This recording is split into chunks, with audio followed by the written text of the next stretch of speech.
gotta make it out to Vegas, where the lights shine bright. Vegas, in the clear desert night. Vegas, where they can make you a star. Vegas, at the NFR. NFR Extra is a podcast dedicated to the Wrangler National Finals Rodeo and features icons and personalities that embody the Western lifestyle.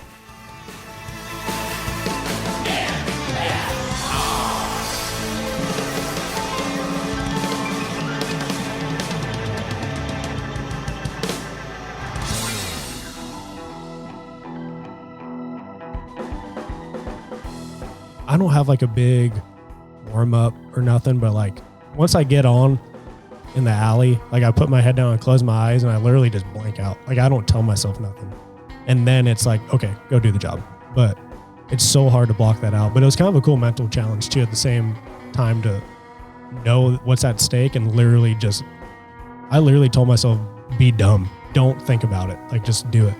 And it was hard, but I think I did it. I don't know how good I did it, but I think I got it blocked out. This is pro rodeo announcer Andy Seiler, and you are listening to NFR Extra.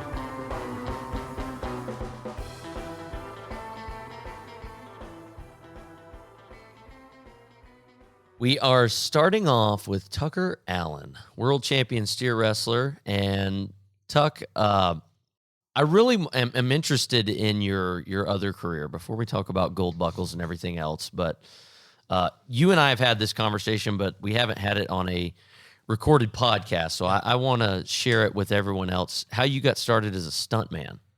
Well, I wouldn't say it's like a like a full-time side deal. I just get lucky once in a while and get to work. But it all started with a guy, Steve Davidson, and he ropes at our house, and he doubled Robert Duvall in Lonesome Dove.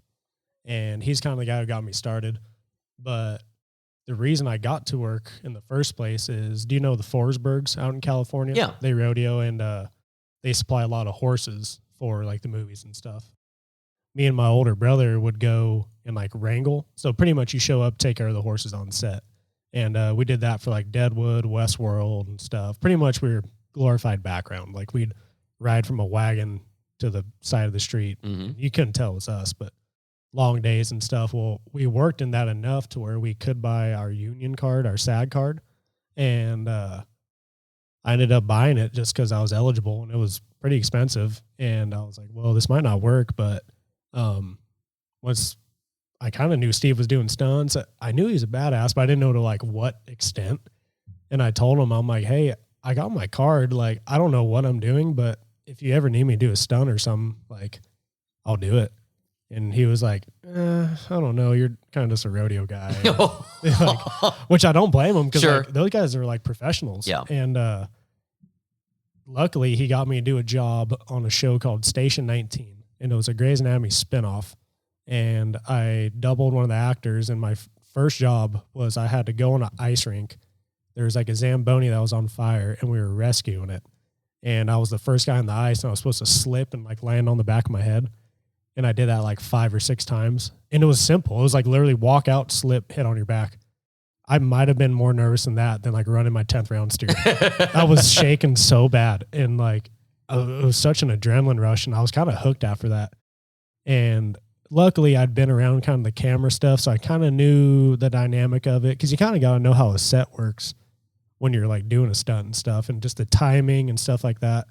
And I guess he liked it. I don't know. But for probably 2 or 3 years, I doubled that same guy on that show. And I didn't do anything cowboy wise for like 3 years, probably. My first Western was 1883. Okay. And went out there to Lubbock on the 4.6s and got killed like twice. I think it was twice. Really fancy there. Yeah. And it was cold too. So like when you hit the ground, it was cold. Like your fingers would hurt. It was so cold. And, got killed in that. Then I guess the next Western after that would have been, it might have been American Primeval. Like it was a big break and went back to doing Station 19, and then that ended, and then did some other stuff. Luckily I got like the Dashnaws are a big stunt family, the Happies. Dylan Heiss used to ride bulls and stuff. His brother Ronan I high school rodeo with. and their dad Freddie's a legend. Like he coordinated Home Alone. Okay. So all those like crazy stuff, like Yeah. flipping downstairs and stuff. So like I'm around some badass dudes, but I'm just not that.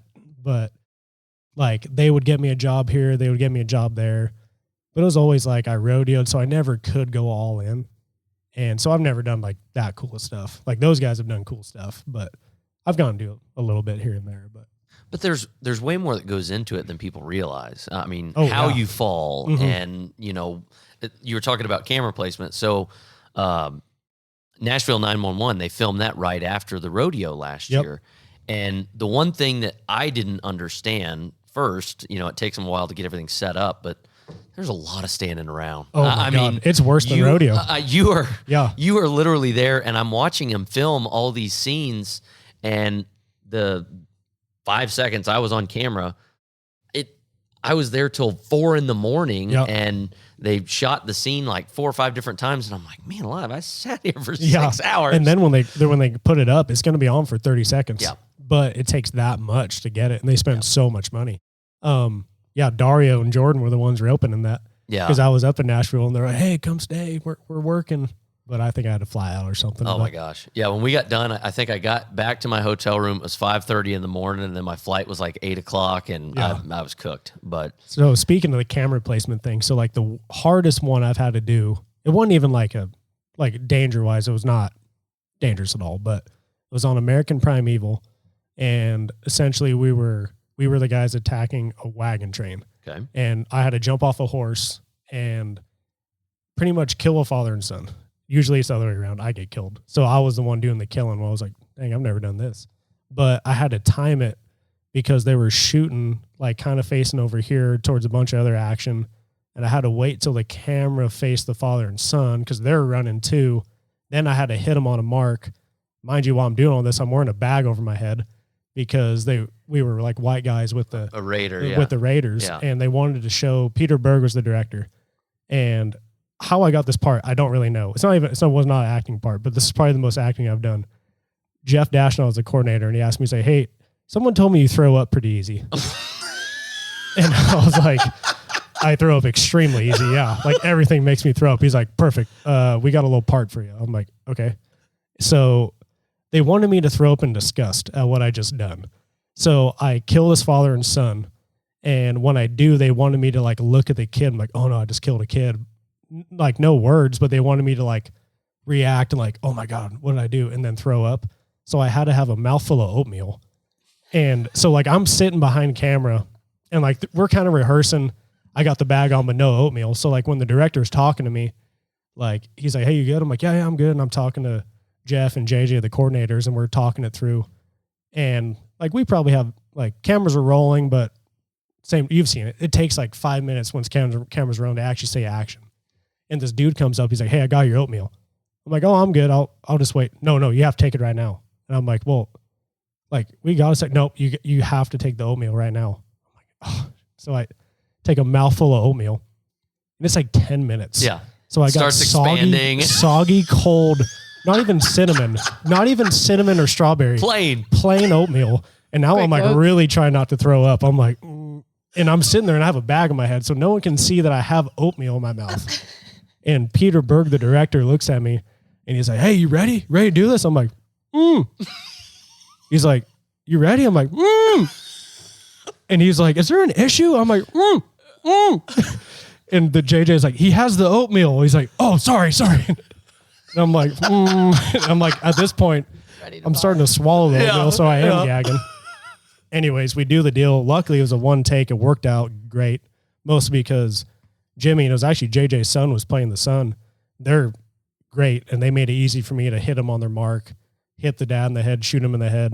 And then the son's going to save his dad, shoot the kid, crawl over him, like shake him, realize what I did, take my hood off, and then I can't look at camera, but I could feel cameras looking at the side of my head. Then I have to Right. like build it up and then throw up. And then I spit out the oatmeal, and then I did throw up. And it was, not gonna lie, it was on this kid. So that was Sorry. that's probably a part of the stunt deal that no one realizes, but they're like, "Oh yeah, we loved it." And then I kind of got chewed out before that because I showed up, I had my shades on. I have hair like I do now, so it doesn't look like I fit in the 1800s. Right. Like it's short at the sides, high up top. And I had my shades on. And apparently Peter Berg didn't like the way my teeth were colored. He's like, you look like you're a Top Gun. What? You're supposed to be a peasant. I was like, I didn't choose to do this. They said, I don't know. Like, I'm just here, bro. If someone dirty his teeth up, cut his hair. So they cut my hair, dirtied my teeth up, and then just like gave me a unibrow, like just made me look how I should in the 1800s. Right. But, Yeah. yeah. So that's probably the best stunt story I got. But Well, I'm glad you have good dental work. yeah. Yeah. I've never been chewed out for my teeth, but he was not happy about it.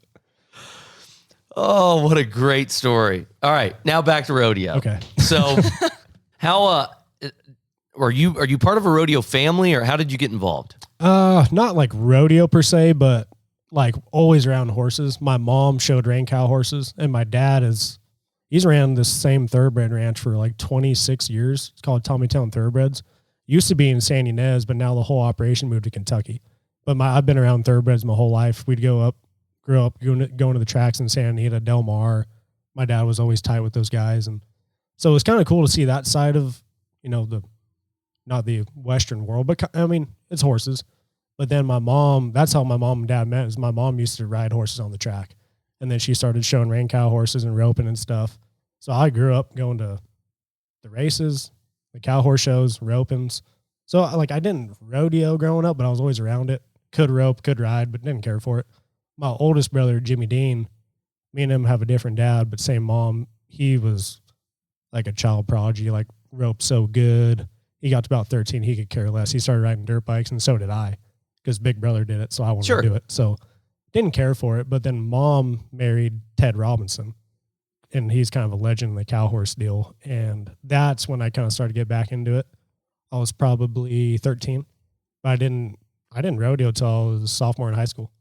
And like how to relearn how to rope. Like I kind of knew how to rope, but like it was just, I was so behind, because in my district in California, you had Cody Snow, Wyatt Cox, Dalton Pierce, Machado brothers, like They're okay. like wolves. Yeah. And I'm Just over a here, little handy. like I'm catching, but I can't feed my rope. Yeah. Like I'm that guy. So like I was so behind, and that's honestly why the steer wrestling took over, is because like we all started from zero, because we were so scared, and it was like literally a rough stock event in high school. And that's kind of the only reason it started. But when mom married Ted, that's how I kind of got back into it. Was there somebody that helped you along the way? Ted, I mean, he's 2-time world's greatest horseman, and he's won the snaffle bit 7 times. And him and his son's named Tucker too. So we got Big Tuck and I'm Little Tuck. So my stepbrother's named Tucker. So we're hillbillies.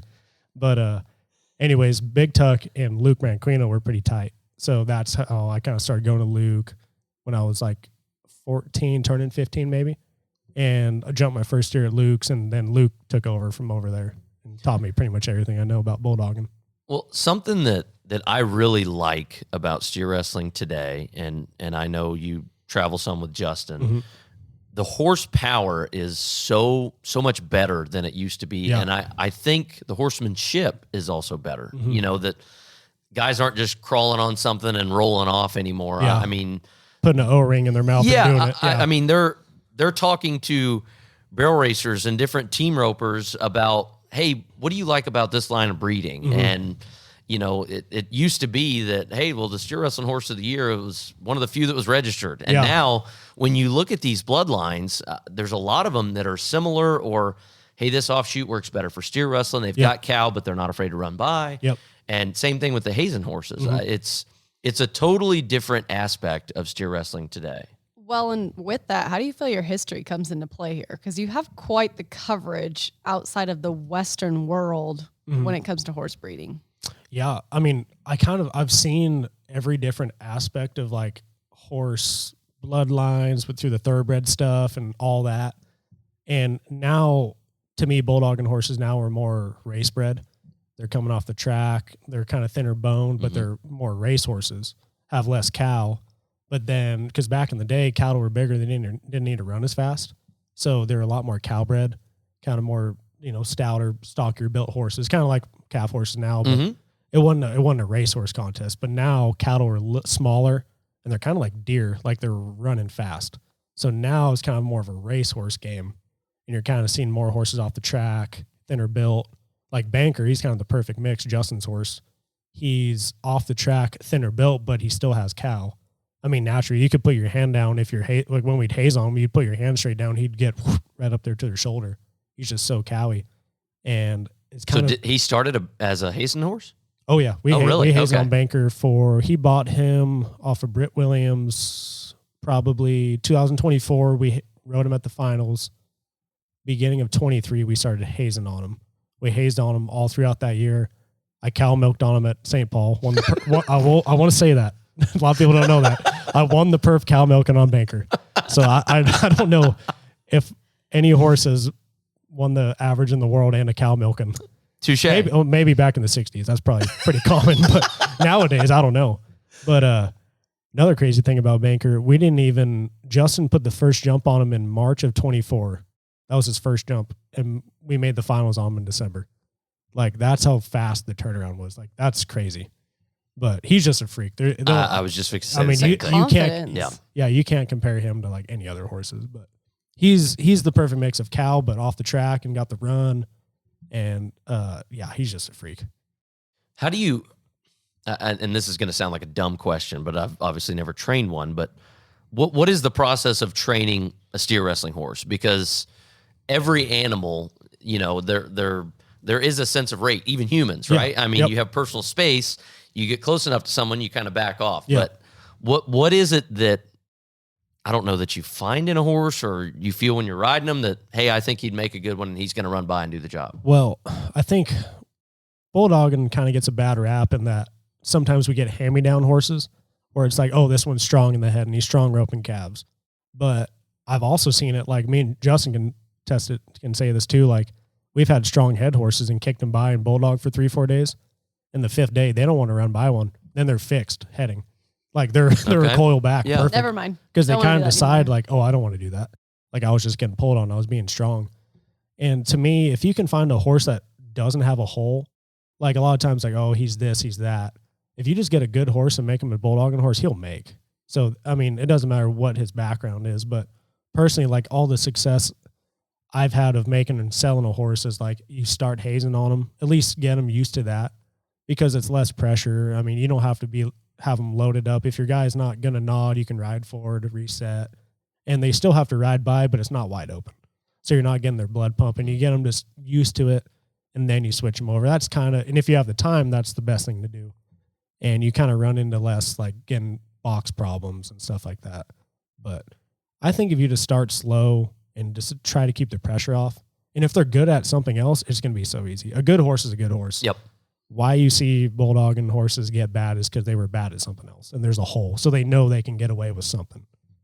Pretty much. To me, the one thing that's awesome about the rodeo world today is you see more and more people that are cognizant of those holes, and they try to do right by the horse instead of continuing to pick a scab. Yes, I see barrel racers that go up the lane, and there's so many that they'll either, slowly trot or even walk up the lane till it's time to do their job. Same thing with steer wrestling. I see more horses today that sit better in the corner than they ever used to. Well, and maybe I'm wrong. That's the truth. Because I can even remember when I started, there was still a lot of horses you had to shove in the corner and grab the tie down. It was just like, oh, good enough. But I think because maybe the fraternities are getting better. I don't know. Maybe just like there's so many opportunities for horses before they ever become a dogging horse. They've been roped on, ran barrels. They've had the pressure put on them, but like in a controlled spot to where their foundation is so much better.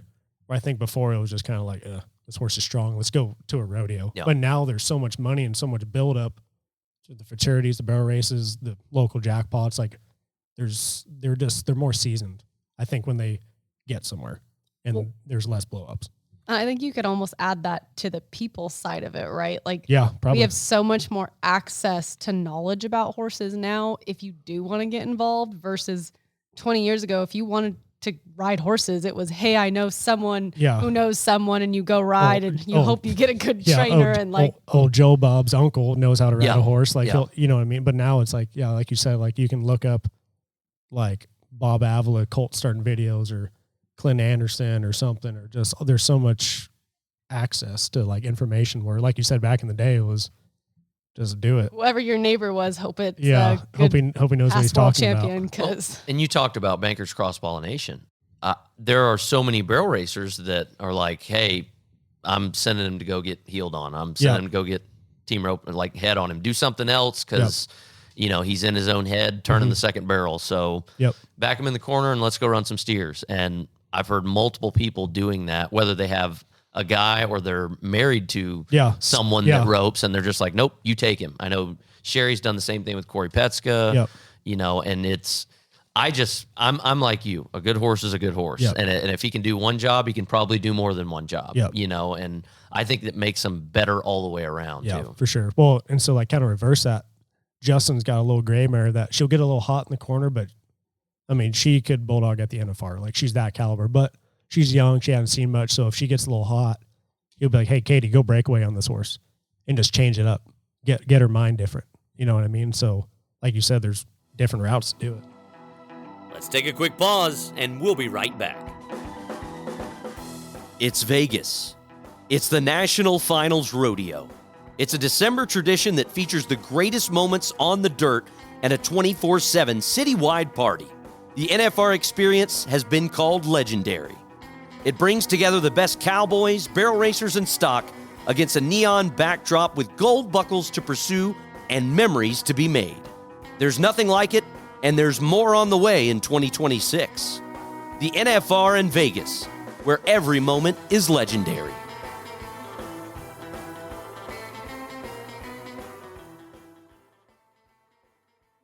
your first year in Vegas wasn't technically competing at the NFR. You got to run extras. Yep. 2019. How does that play into your NFR experience here at the Thomas and Mack? It was probably the best thing that I did to like lead me into this, because essentially I was paid to get like 24 practice runs. I forget what the number was, but I was paid to practice, and I made mistakes and I made good runs, but it was like, okay, this doesn't work here. That works. Okay, that didn't work, but this works. So it was kind of getting a feel of the arena before I ever got there. And I was young too. So like wasn't necessarily mentally mature, but like made the mistakes at that age where I was like, okay, maybe when I do make it, I'll have the presence of mind to just keep it simple and go practice. And luckily it got to the point when I was running extras, like I didn't get the nerves. I'm like, okay, yeah, just go and have fun. And especially with Luke hazing, like I knew they're all going to get hazed, and regardless, I was going to get made fun of anyway by all the guys because they're down there going back to high school. Yeah, they're down there drinking beer, yelling at me. So it was like, that's kind of pressure in itself. So, sure. But no, that was I'm super glad I did that. Like in hindsight, I always forget that I did that, because I don't know, it made the first time I nodded my head here not that bad, because I've technically practiced here, which I think if any kid has opportunity to do it, because it was great. And it was a fun time too. I mean, I took care of Dakota's horses and stuff, and it's when he was still riding Rusty, and Rusty's a legend. So it was pretty cool to see all that. It's our Mecca, if you will. Yes. I mean, if you're going to do anything in the rodeo world, you have to come and see it and experience it to figure out, hey, do I want to do this? Mm-hmm. Because we all hit those times during the summer when it's like, oh my gosh. Yeah. I hit that this winter. I'm like, is this for me? Well, and two, as time changes, and you're not old by any means, but as you get miles and years under your belt, you have to remind yourself that there's a passion that we all have, and there are dreams, goals, and aspirations that we all want to achieve, but you have to continue to keep yourself sharp. Mm-hmm. And I'm very interested to hear, because in the conversations we've had, everyone kind of goes about how they compete and their schedule differently, but do you look at like leaderboards and aggregates and all that, or you just take it one day at a time? What's your modus operandi? So like the first year I came here, I really kept track of I was way down the standings. I knew I'd have to like really ding them to win the world my first year. And after like round 5, I'm like I'm good in the average, but it's probably not looking good for the whole picture. But then I backed off on one that probably cost me an average spot. I ended up 4th in the average. It's not bad finals, placing a couple rounds, but like I kind of was keeping track of stuff too much. And I think that held me back. So this year I told myself, like, literally go at it like each night's a one header. And regardless if I break a barrier, if I miss one, well, because in 24, JD won the world and he had missed one.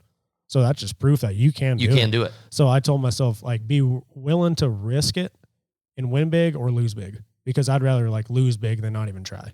So that was kind of my mentality. But I literally kept it one header at a time. And I'd be lying to say, if, like, I would have to do interviews of talking about how I'm projected to win it. And I'm like, oh, I guess I'm like, I'll do it. Like, I'm grateful to do it. But for your mindset, like, it's hard to block that out. But I don't know, like, before I run one, like, I don't have like a big warm up or nothing, but like, if once I get on in the alley, like, I put my head down and close my eyes and I literally just blank out. Like, I don't tell myself nothing. And then it's like, okay, go do the job. But it's so hard to block that out. But it was kind of a cool mental challenge too, at the same time, to know what's at stake. And I literally told myself, be dumb. Don't think about it. Like, just do it. And it was hard, but I think I did it. I don't know how good I did it, but I think I got it blocked out. I've had someone joke with me about this, and I hope it's not true, but it could be. But I've been told on the golf course I'm too stupid to choke.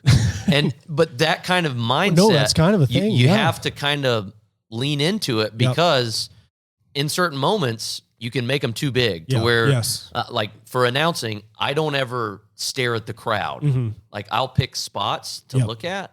But if you go to a place like here or Houston and you look up at the scale of and it, you're like, okay, in the Thomas and Mack, there's over 18,000 people. Yeah. Plus, who knows how many are watching? Yeah. It's like, I mean, in Reliance Stadium, there's 70,000 people. So you almost have to go, I need to focus on what I'm here to do. Yep. It's like, you kind of have to compartmentalize. Like, and no one ever taught me that, but from watching Luke and my stepdad, Teddy, like, he's the king of it. Like, he'd be going to a show like High Call, and he'd be talking to the gate guy as he's riding in to do the rein-in pattern. He's just laughing. Then he goes in and does a perfect pattern. I'm like, presence of mind and the calm to do that, because he's like, well, regardless of what happens, I'm not going to die. Like, in the grand scheme of things, they're going to forget whether I win or lose. So he was great about kind of just his mindset. And so I was like, you know what? Even if I miss one, who cares? I know who I am. Like, my friends know who I am, and they're going to forget about it in like 2 weeks. So who cares? And when I win it, in 10 years, people are going to be like, I don't even remember what year you won it. So the moments aren't as big as they truly are. But if you let them be, they could be bigger than you can imagine. If you let all that sink in, like you said at Houston, if you're announcing, you look at all those people, it's like, oh, what if I stutter? I've always thought that'd be a hard job to do. Well, and this was a great lesson that was taught to me. I was at a rodeo one time, and I was working with another announcer, and he screwed up. Yeah. I was supposed to be doing an interview on the floor, and I left my spot because he screwed up and moved on to the next thing. Yeah. So I left my spot and move over, and now I'm out of position. Uh-huh. And afterwards, he goes, listen, I screwed up. That's on me. Mm-hmm. But you have to do your job. Yeah. You stand there because you're supposed to do an interview. Yeah. He was like, if I screw up, that's fine. But, if you – anyway – so that makes sense. You have to do your job, and it's the same thing with rodeo, right? I mean, whatever steer you're drawn, whatever horse you're drawn, whatever it is, whatever the event is, you still have to do your job, regardless of the outcome. Just do it. Yeah. So I'm always interested to hear though, because when we talked to Statler was like, I don't want to be high call. Yeah. I want to be the chaser. Yeah. I don't tell me that I'm the last guy to go. Yeah. I want to be second, and I want to be as aggressive as possible and just try and go get it. So, but I totally agree with the compartmentalization of it, that, hey, take me to a place where I can find my calm and go, all right, this is what I'm supposed to do. Yeah. Let's check this box. Let's get it done. And then we'll move on to the next thing. Yeah. So like going to the 10th round, I think I was like second to last out or maybe third out. And I thought I was going to be high call, and I like being high call, but same deal. It's almost better to be second or third, to where you can like, oh, I'm going to put the pressure on and make you maybe make a mistake. But being in that situation, I was like, I told myself, try to place in the round. Like, I don't care about the average. I don't care about the world. Try to place in the round. And I think like a short 4 was placing. I'm like, oh, I think I can be a short 4. And when I was underneath the steer at one point, I'm like, oh, I'm not going to be a short 4. If I can get the steer down, this will be good. I was like 5'8" or something, but that was my mindset. And it helped me so much because I was aggressive, where I felt like if I was defense, I could have missed him and lost it. You know what I mean? And Riley Webb's the best at that, I feel like, because he's all the pressure in the world. Third in the round. I'm like, dude, what a stud. You would never know. No. I don't know how Riley does it, truly. Like watching him from a young age, we literally just talked about that this morning. He has never once stuttered when it comes to pressure. Like he channels that in such a way to fuel him. And I wish he could teach us. He's at such a young age too. Like, and he has that much mental strength. It's impressive. Like I kind of look up to him in a way because the past like 3 years, he's just done it and dominated. Had the pressure to lose it too. And like you said, hasn't fumbled. And if he ever fumbled, you wouldn't know. Who cares? He'd probably win it again next year. And I firmly believe that with this group, I don't know if they'll have the same swagger that the whole Cody Fred Whitfield era had. That's tough to replicate. But I mean, what happened this year at Houston, like it was one of the greatest rodeo that'll moments never happen again. I mean, you know, to break the arena record 3 times in a row, and you know, Riley beat it by almost a second. Yeah, you know, and at Houston, like not a small setup. Yeah, so I mean, that'll be remembered like the 6-8 night here when all them guys coming back to back to back. Like that'll live forever. So stylistically, you know, you're not 6'3". Yep, but 5'10". You're he's not a little guy. No, but thank you. No, he's not. Above average. But you do have to do things differently, right? I mean, you're not a long guy that's throwing yourself out there. Yeah. Was it ever intimidating? Like, did you ever feel like, oh my gosh, I'm walking among giants? No, because I'm the smallest one of all my brothers, and my family's pretty tall, but I'm the smallest one. Like my mom's my height. Okay. Like my mom's tall, and my dad's a little taller than me, so like I'm kind of used to that. And I'm the youngest of my brothers and most of my cousins. And like I hung out with all my brother's friends, so they just beat me up all the time. So like I'm used to kind of that, like the underdog kind of deal. So I never thought I was too small, probably because I'm too hard headed. But like I don't know, I just don't like to lose, and I don't know, it was never a factor to me. I never thought I was too little. And obviously I go to the gym and stuff and like try to stay in shape to give myself the best opportunity, but like I've had so many people come up to me like, hey, I got a weight gain program for you. You'll be 210 at Vegas. I'm like, well, if I'm 210 at Vegas, I've been 180 my whole life. I feel like I'm probably going to bulldog different and I'm going to suck. Like, why not just be the best I can be at my weight? Like, I don't, you know what I mean? People overthink that part of it. I think if you have, honestly, for me, it's all mental. I mean, really, you practice every day to perfect your craft. And however you perfect your craft, it's going to be different than how Justin does or Jesse or Will. But if I can do that over and over and over, it's going to work eventually. You know what I mean? Like so many people have come up to me, oh, you need 20 more pounds. You need 30 more pounds. It doesn't matter.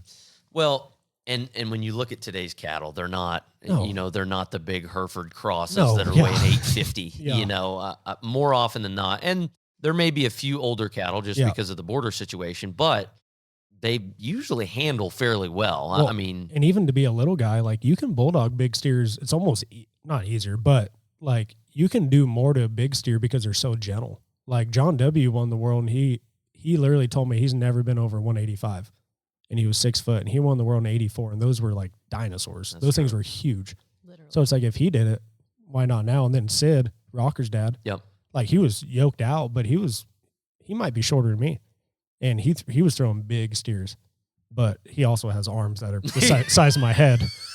But I mean, that all just goes back to your technique, though. At that point, yeah. I mean, pretty much, like essentially, all we're doing is guiding them to the ground. So, like how I guide one in the ground is gonna be different than Will, but we're doing the same thing. So it's like, and honestly, at my size, I'm happy at my size because I can do stuff that the big guys can't. Like, I'm naturally just a little more catty than some of those guys because I'm just smaller. I have less body to throw around. You know what I mean? I know exactly what you mean because I'm 5'7". And I get made fun of for being short, which is fine. But when I have a regular seat on an airplane, the guy who's 6'3", don't have any issues. Exactly, and his knees are in his throat, you know, I just comfortably fall asleep. Yeah, and I can eat whatever I want. That's right. Literally, like I eat so bad. I actually probably need to be better about that. Like my diet is atrocious, but at my size, you can eat whatever you want. And people want me to gain weight. So it's like, I'll have as many McFlurries as I want. That's a perfect segue because now tell us your traveling team for this year. Yep. It's going to be me, Justin, Jesse Brown, and Holden. Pretty much same crew as last year. All right. Is there any cooking or is there a lot of fast food? Actually, Jesse is kind of a health freak. Okay. I mean, kind of the ex-football player. Yeah. He him and Justin will eat their greens, stuff like that. He doesn't like sugar. And then you got me and Holden.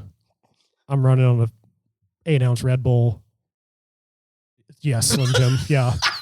And Holden's just down in like Fruity Pebbles and candy. Oh, to be They're a all kid. pure athlete over there, huh? Yeah. So Really fueling the body. Jesse actually cooks pretty good. Justin cooks good. So does Holden. I don't contribute to that at all. I'm a terrible cook. But Do you drive? oh yeah. Okay. No, yeah. We all hold our own driving. Especially like Justin had his semi.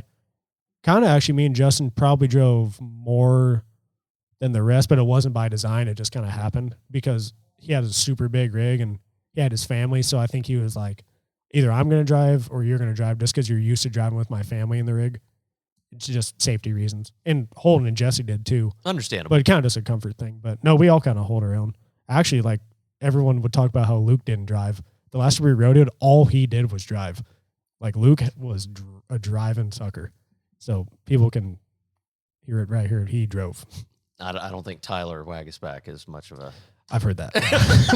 I've only gone to like 2-hour little drives with him, so I can't say how it really is. But I just think that's funny though. When guys are like, "Nope, go ahead. Yeah. I'll be over here if you need me. Yeah. I'll keep you awake, but Yeah. I'm not driving." It's my buddy Grant Peterson. He always said, "Oh, I can't drive a stick." And I'm like, "What? You can't drive a stick? Really?" He's like, "No, and I can't drive a semi. Like I refuse." I'm at his house like 2 days ago. We jump in his dad's Jeep. It's a stick, and he's just. I'm like, "You can drive a stick." He's like, "Yeah, I just don't want to drive." So don't tell I'm like, anyone. I was like, "That's brilliant, actually." He's like, "I never have to drive because everyone thinks I can't drive." Tucker's over here like, it's fine. I just told the world. Yeah. Well, and I made the mistake of learning how to drive a semi too because of Tate Stickler's got his semi, so Yep. now I can drive a 10-speed. So that sucks. Now I have to Yeah. drive, but I love them though because the braking and it's so the cool. safety so part of much it, you can nicer. see. Yeah. It's and then like if you're not driving, you can actually lay down and Yes. get rest. It's so much better than a pickup. yeah. Yeah. My dad had a semi growing up, and it was always, and you'd stand when you were really short and just like shift forward. Yeah. Full body weight. Yeah. I feel pretty cool driving that thing too, but I do stall it once in a while. But The sight lines though, I'm all for the sight lines. yeah.